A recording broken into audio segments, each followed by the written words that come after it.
taon na umiiyak yung mga nanay natin pero hindi nila sinasabi.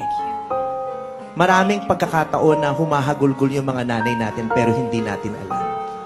Maraming beses silang umiiyak pero hindi nila ipinapaalam sa atin.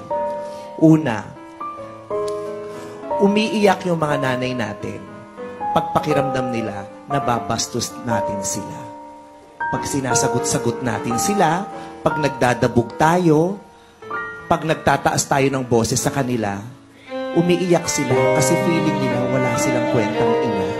Kaya ginaganon natin sila. Umiiyak sila pero hindi nila sinasabi sa atin. Pangalawa, umiiyak yung mga nanay natin dahil sa takot. Pag 10 oras na ng gabi pero hindi pa tayo umuwi. Natatakot sila dahil baka kung ano nang nangyari sa atin, kung saan tayo napunta. Baka nabiktima na tayo ng masasamang loob kung ano nang ginagawa natin. Umiiyak sila sa takot, pero hindi nila sinasabi. Pag darating tayo ng 10 oras ng gabi, magagalit sila, malakas ang boses, magagalitan tayo, sisigawan para kala mo ang tapang-tapang nila. Pero bago sila nagtapang-tapangan, umiyak muna sila sa takot kung anong nangyari sa atin, kung nasa na tayo. Pero hindi nila sinasabi. Pangatlo, umiiyak ang mga nanay natin pag alam nilang umiiyak tayo dahil niloko tayo ng ibang tao.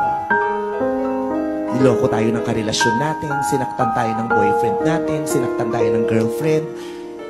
Umiiyak sila pag umiiyak tayo. Habang umiiyak tayo, umiiyak sila, pero hindi nila sinasabi. Dahil ayaw nilang manghina ang loob